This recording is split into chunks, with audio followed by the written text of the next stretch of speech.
দেখুন বন্ধুরা, আজকে আমি ট্যাংরা মাছ দিয়ে মূলো শীতের সবজি দিয়ে আমি ঝোল বানিয়েছি। তো কিভাবে আমি এই রেসিপিটা বানিয়েছি সেটা আজকে আপনাদের সাথে আমি শেয়ার করব। তো দেখুন বন্ধুরা, আমি কিভাবে আজকে ট্যাংরা মাছ মূলো দিয়ে কিভাবে আমি শীতের সবজি দিয়ে ঝোলটা বানাই, এই রেসিপিটা আজকে আপনাদের সাথে আমি শেয়ার করব। তো আজকে আমি ট্যাংরা মাছ দিয়ে শীতের সবজি দিয়ে একটা খুব সুন্দর একটা ঝোল বানাবো। খেতে কিন্তু ভীষণ টেস্ট হয়। তো দেখুন, এখানে আমি ট্যাংরা মাছকে আমি আগে থেকে নুন হলুদ মাখিয়ে রেখেছি। এবার আমি মাছগুলোকে ভেজে নেব। কড়াইতে তেল দিয়ে দিয়েছি, এবার আমি মাছগুলোকে ভেজে নিচ্ছি। স্টিম কিন্তু আমি কমিয়ে দিয়েছি।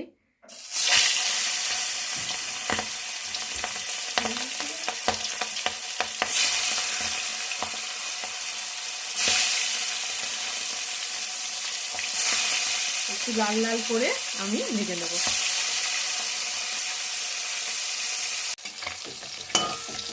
মাছগুলো ভাজা হয়ে গেছে, আমি তুলে নিচ্ছি মাছগুলোকে। এরকম একটু হালকা লাল লাল করে ভাজতে হবে, খুব কড়া না, কারণ শীতের টাটকা সবজির সাথে এই মাছের ঝোল খুব ভালো লাগে।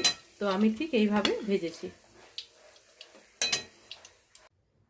সবজিগুলো দেখুন, এরকমভাবে আমি কেটে নিয়েছি। মূলোগুলোকে একটু লম্বা লম্বা করে কেটে নিয়েছি, বেগুনগুলোকেও একটু লম্বা লম্বা করে কেটেছি। আমি এখানে সরু বেগুন নিয়েছি।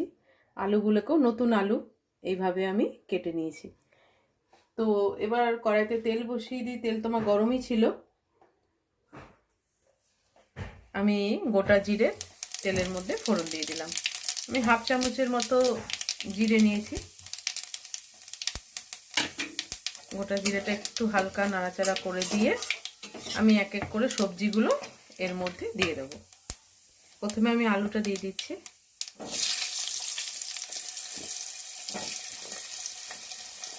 তারপরে আমি মূলোটা দেবো, দিয়ে বেগুনটা আমি সবার লাস্টে দেবো, কারণ বেগুন তো খুব তাড়াতাড়ি ফ্রাই হয়ে যায়, সেই জন্য বেগুনটা আমি লাস্টে দেবো। এর সাথে আপনারা বড়ি দিয়েও করতে পারেন, বড়ি দিলেও খুব ভালো লাগে। আজকে আমি বড়ি ছাড়াই করছি। তো আলুগুলো ফ্রাই হয়ে যাবে, একটু ফ্রাই হওয়ার পরে আমি মূলোটা দিয়ে দেবো। আলু হালকা ফ্রাই করে নিয়েছি, মূলোগুলো এবার আমি দিয়ে দিলাম। মাছের ঝোলে, এই ট্যাংরা মাছের ঝোলে কিন্তু মূলো দিয়ে দারুণ লাগে খেতে। আপনারা অবশ্যই এইভাবে ট্রাই করবেন। যারা মূলো খেতে পছন্দও করেন না, এইভাবে একবার ঝোল করে দেখবেন ছোটো মাছ দিয়ে, খুব ভালো লাগে। মূলো দিয়ে একটু হালকা নাড়াচাড়া করে দিয়ে আমি কিন্তু বেগুনটা দিয়ে দেবো। দিয়ে এর মধ্যে একটু আমি নুন দিয়ে দেবো যাতে মজে যায়। এর মধ্যে ভাজার মধ্যে আমি অল্প একটু লবণ দিয়ে দেবো। মশলা এখানে আমি দিচ্ছি 3 চামচের মতো আমি জিরের গুঁড়ো নিয়েছি, আর টেস্ট অনুযায়ী লবণ নিয়েছি, আর 1.5 চামচ আমি হলুদ নিয়েছি, আর খুব সামান্য আমি লঙ্কার গুঁড়ো দিয়েছি, কারণ এটা আমি কাঁচা লঙ্কা দিয়ে যেহেতু বানাবো, সেজন্য খুব সামান্য আমি লঙ্কার গুঁড়ো দিয়েছি। তো এখানে সবজি দেখুন আমার পুরোপুরি ফ্রাই হয়ে গেছে। আমি মশলার মধ্যে একটু জল মিলিয়ে আমি এর মধ্যে দিয়ে দিই।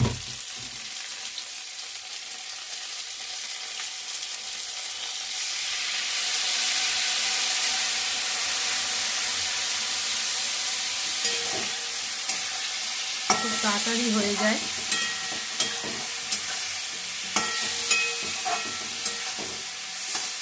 আরেকটু জল দেবো, জল দিয়ে মশলা দিয়ে কাঁচা গন্ধটা যাওয়া অবধি মশলাটা কষিয়ে মশলাটা আমি ভালো করে কষিয়ে নেব। মশলা কিন্তু পুরোপুরি দেখুন কষে গেছে, তেল বেরিয়েছে। আমি কিন্তু মূলোগুলো তুলে রেখেছি, কারণ মূলোগুলো পুরোপুরি প্রায় গলে গেছে। এবার আমি এর মধ্যে জল দিয়ে দিলাম।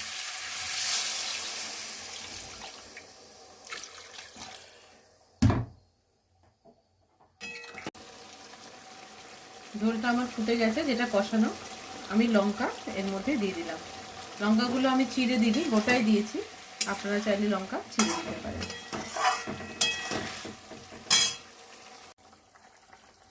ঝোল প্রায় 5 মিনিটের মতো ফুটেছে, প্রায় টকবক করে।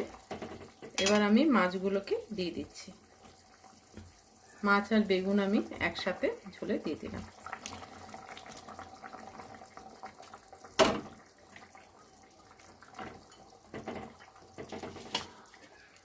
আর শীতকালে ধনেপাতা ছাড়া তো কোনো রান্নাই হয় না, তো মাছের ঝোলের ওপরে আমি ধনেপাতাগুলো ছড়িয়ে দিলাম। কুচি কুচি করে আমি কেটে নিয়েছিলাম।